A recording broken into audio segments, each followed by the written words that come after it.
You ever jump in these drills? You want to do a little slow mo here? You want to? It'll be very slow. Okay.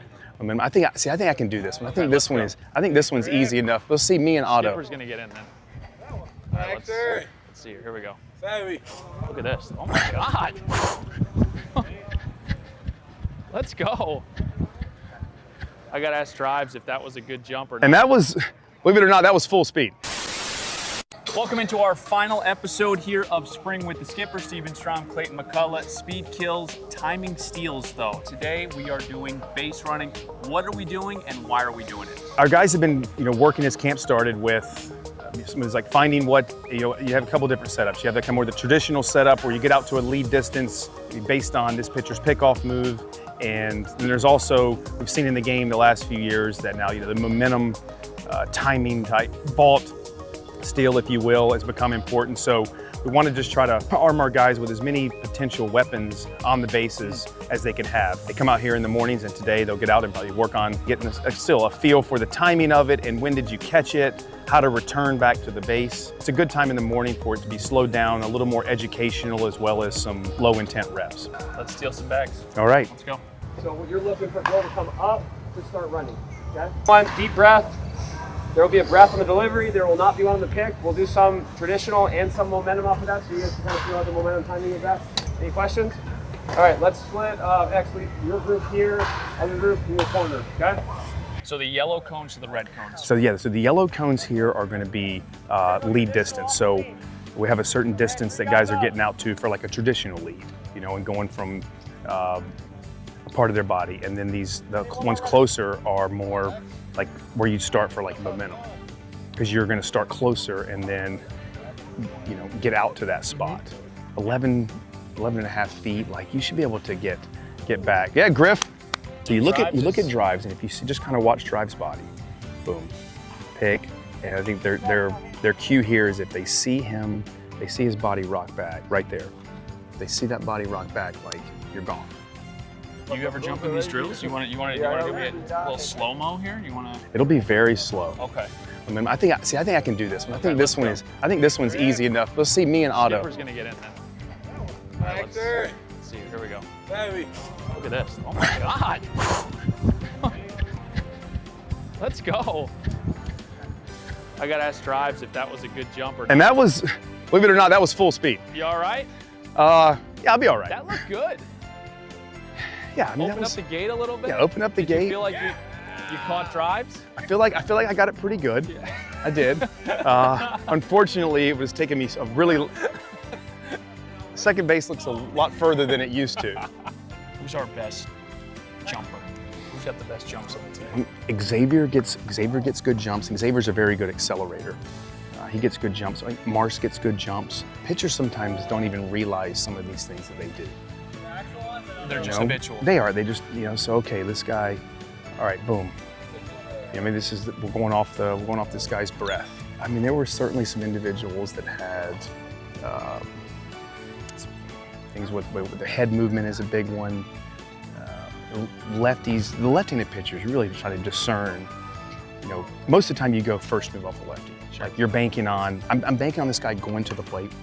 Okay, maybe it's looking at what counts he has picked off of, or historically, like they pick off more in and kind of taking a shot where, hey, if you see this with his head, like he's gonna pick. Yeah, so these are ones like this that Gus is good at. Like you can show him, and okay, I can do it. And now it's also the ability to be able to go out there and apply it. Augustin Ramirez, respectfully, I don't think would even say that he has that blazing speed, but he's got impeccable timing. So I pulled up a couple of highlights, specifically from the Yankee series. Carlos Rodon is on the mound. He's able to steal 2 bases. Break us down. How is he able to do this? Yeah, so I would imagine, him and Smars went into this game with something potentially on Rodon, maybe from a rhythm standpoint, or maybe something with his breath that alerts you that the delivery is about to start. And I think we were down at this time. There's also the chances that he's thinking someone like Augustine is going to run here. So there's a little bit of element of surprise here, kind of ambush attack, and you feel like you catch the rhythm. And I mean, that's tough. Lefty kind of right in his face, running. And Augustine is, you see him at second base, same thing here. 2 outs, probably maybe not being paid much attention to by the middle Yeah, guys, yeah. and kind of take off and run and grab an extra 90 feet, which there maybe that takes away something that he's going to throw in the dirt as a wipeout pitch. So getting 90 feet is never a bad thing. Augustine was a very successful base stealer in the minor leagues too. And you said the sprint speed is not going to jump out at you, but he's very smart and calculated with being able to take information and then go apply it and have the courage to go, do it. There he is again.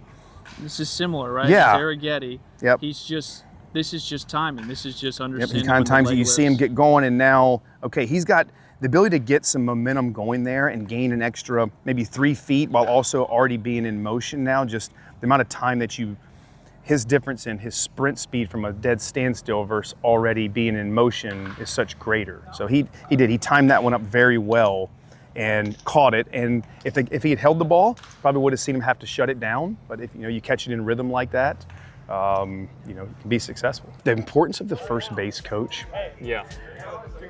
in this is probably not stated enough.